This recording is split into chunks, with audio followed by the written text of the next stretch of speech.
आखिर त्रिजटा कौन थी? त्रिजटा किसका अवतार थी? वीडियो में आगे बढ़ने से पहले हमारे चैनल को सब्सक्राइब अवश्य कर ले और बेल आइकन जरूर दबाएं। साथ ही कमेंट बॉक्स में जय श्री राम अवश्य लिख दें। रामायण में जब भी राक्षसों की बात की जाती है तब ऐसे राक्षस की बात भी आती है जो स्वभाव से काफी विनम्र थे। उनका शरीर भले ही राक्षस का हो लेकिन उनकी प्रवृत्ति और उनका व्यवहार बिल्कुल किसी देवता जैसा ही था। आप बात करें त्रिजटा की, जिसने माता सीता के हृदय में अपनी एक अलग ही छवि बना ली थी। माता सीता, जिन्हें हम खुद माता कहते हैं, वो माता सीता भी स्वयं त्रिजटा को अपनी माँ कहकर पुकारा करती थी। जब माता सीता लंका में थी तो अब अशोक वाटिका में उनका ध्यान त्रिजटा ने ही रखा था। त्रिजटा को एक खास राक्षसी भी इसलिए कहा जाता है क्योंकि उन्होंने स्वयं देवी सीता जी को, जो कि साक्षात लक्ष्मी जी का अवतार थी, उन्हें उनकी सेवा करने का सौभाग्य प्राप्त हुआ था। दरअसल त्रिजटा रावण की एक खास राक्षसी दासी थी, जिसको स्वयं माता सीता का अशोक वाटिका में उनका रख रखाव करने के लिए नियुक्त किया गया था। लेकिन दोस्तों, क्या आपके मन में कभी सवाल उठा है कि आखिर त्रिजटा कौन थी, जिसके बारे में हमें कोई भी जानकारी प्राप्त नहीं है? रामायण में भी उनका बेहद ही कम जिक्र मिलता है। तो चलिए आज इस वीडियो में हम आपको बताएंगे कि आखिर त्रिजटा कौन थी, वो किसकी पुत्री थी और आखिर त्रिजटा किसकी अवतार थी, क्या थी उनके पूर्व जन्म की कहानी। कहते हैं रावण ने जब स्वयं माता सीता का अपहरण किया तो उसके बाद उन्होंने उसे लंका में नहीं रखा, क्योंकि अशोक वाटिका में रखा, जहां उन्होंने स्वयं माता सीता के रखरखाव की जिम्मेदारी दी अपनी सबसे विश्वास पात्र त्रिजटा को। त्रिजटा भले ही एक राक्षस थी, लेकिन स्वयं स्वभाव से एक देवी ही थी। उन्होंने स्वयं माता सीता को अपनी पुत्री की तरह रखा, उन्हें कोई भी कष्ट नहीं होने दिया, ना ही उन्होंने माता सीता को कोई नुकसान पहुंचाया। त्रिजटा, जो कि एक राक्षसी थी, उसके पूर्व जन्म की एक खास कथा हमें सुनने को मिलती है। कहते हैं त्रिजटा एक बेहद खूबसूरत अप्सरा हुआ करती थी और इंद्र की सभा में वे कार्य करती थी। उनका नाम था सुलेखा। कहते हैं सुलेखा चित्र स नामक गंधर्व से प्रेम करती थी और दोनों साथ में ही इंद्र के दरबार में नृत्य करते थे और सभी का मन बहलाया करते थे। एक दिन नृत्य करते करते सुलेखा को आश्वासन हुआ कि वह चित्रसेन से बिछड़ने वाली है, इसीलिए वह रोने लगी। तभी सभा में उपस्थित नारद मुनि जी उसके पास आई और उन्होंने कहा, सुलेखा, तुम्हें रोने की कोई आवश्यकता नहीं है, क्योंकि भविष्य में जो होगा उसे तुम्हारा ही भला होगा। ऐसे में सुलेखा ने चिंतन मन से पूछा कि नारद मुनि, आखिर ऐसा क्या होने वाला है? मुनिवर, मेरा दिल बहुत अशांत होता जा रहा है, मुझे घबराहट हो रही है। तब नारद मुनि ने कहा, भविष्य की बातें वर्तमान में नहीं की जाती, इसलिए तुम चिंता ना करो। इस बात पर सुलेखा के मन की चिंता और ज़्यादा बढ़ गई। उनके दिल को उस बात ने झकझोर कर रख दिया कि यह सब देखते हुए एक दिन चित्रसेन सुलेखा के साथ इंद्रदेव से इजाज़त लेकर पृथ्वीलोक में घूमने के लिए आए। वहाँ का वातावरण देखकर सुलेखा बहुत प्रसन्न हुई। जैसे ही उसने किसी झरने को देखा, उसके मन में वहाँ स्नान करने की इच्छा प्रकट हुई।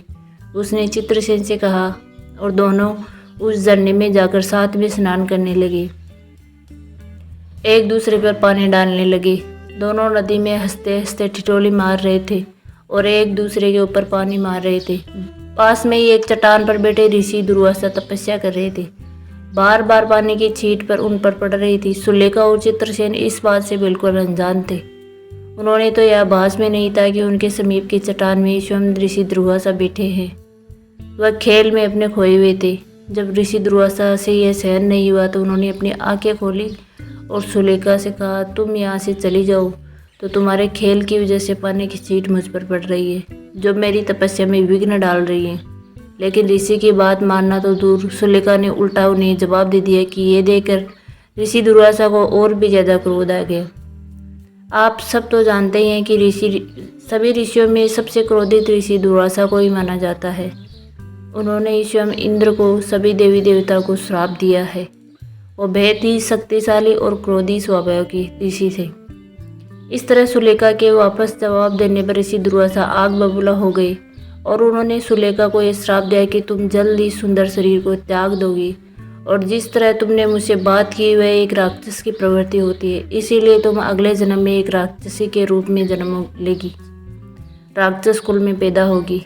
यह सब सुनने के बाद सुलेखा के पैरों तले जमीन खिसक गई। अचानक ही सुलेखा को नारद मुनि के उन सभी आह्वान होने लगा और उन्होंने उसी समय रोते हुए स्वयं ऋषि के दुर्वासा के पैरों में जा पड़ी। उन्हें अपनी गलती का एहसास हो गया, इसलिए वह ऋषि के पैरों पर गिरकर उन्हें क्षमा याचना भीख मांगने लगी। तब ऋषि का मन और मस्तिष्क पसीज गया। उन्होंने कहा कि मैं अपने श्राप को वापस तो नहीं दे सकता, लेकिन तुम्हें यह वरदान दूंगा कि तुम्हारे उस जन्म में तुम्हें साक्षात श्री हरि और माता लक्ष्मी के दर्शन होंगे। तुम स्वयं माता लक्ष्मी के अवतार की सेवा करोगी और उसके बाद ही तुम्हें उस राक्षस शरीर से मुक्ति मिल पाएगी। और कहते हैं ठीक ऐसा ही हुआ। माली नाम का एक राक्षस हुआ करता था, जिसकी पुत्री का नाम कंचकेसी कहते हैं।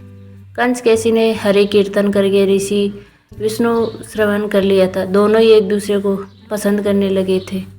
इसके बाद दोनों ने एक दूसरे से विवाह भी किया। फिर कुछ समय बाद कंचकेसी गर्भवती हुई। उसे एक कन्या की प्राप्ति हुई जिसका नाम था त्रिजटा। वैसे मैं आपको बता दूं कि ऋषि विश्वामित्र जट्टा को रावण की सौतेली बहन भी कहा जाता है। ऋषि दुर्वासा के श्राप और वरदान के कारण उनका अगला जन्म राक्षस कुल में हुआ। उसे माता सीता की सेवा करने का अवसर प्रदान किया गया। इतना ही नहीं, रावण वध के बाद जब माता सीता और श्री राम के पास मिलने जा रही थी तो त्रिजटा ने ही उन्हें अच्छे से सजा कर भेजा था। वही प्रभु श्री राम से मिलने के बाद माता सीता ने स्वयं प्रभु श्री राम को त्रिजटा के बारे में सारी बात बताई थी, जिससे श्री राम बेहद प्रसन्न हुए और उन्होंने त्रिजटा को वरदान भी दिया कि जो भी हवन श्राद्ध आदि कार्यों में स्वयं शुद्ध चीज़ें होगी वह सबसे पहले तुम्हें ही प्राप्त होगी, फिर चाहे वह कितनी ही विधि विधान से क्यों न की गई हो। कहते हैं प्रभु श्री राम ने माता सीता ने स्वयं त्रिजटा को कई सारे वरदान देकर उनको धन दान कर दिया। फिर वहाँ से वापस अयोध्या लौट आए। त्रिजटा कुछ दिनों तक लंका में रही, जहाँ उन्होंने स्वयं विभीषण की सेवा की और इसके बाद वह काशी के एक स्थान में आकर रहने लगी और फिर उन्होंने अपने शरीर का त्याग कर दिया। कहते हैं आज भी काशी में त्रिजटा माता का मंदिर बना हुआ है। आप वहाँ जाकर उनकी ब्लेसिंग से उनका आशीर्वाद ले सकते हैं। इस तरह त्रिजटा का उद्धार हुआ क्योंकि उन्होंने स्वयं माता सीता की सेवा की और प्रभु श्री राम को भी प्रसन्न किया।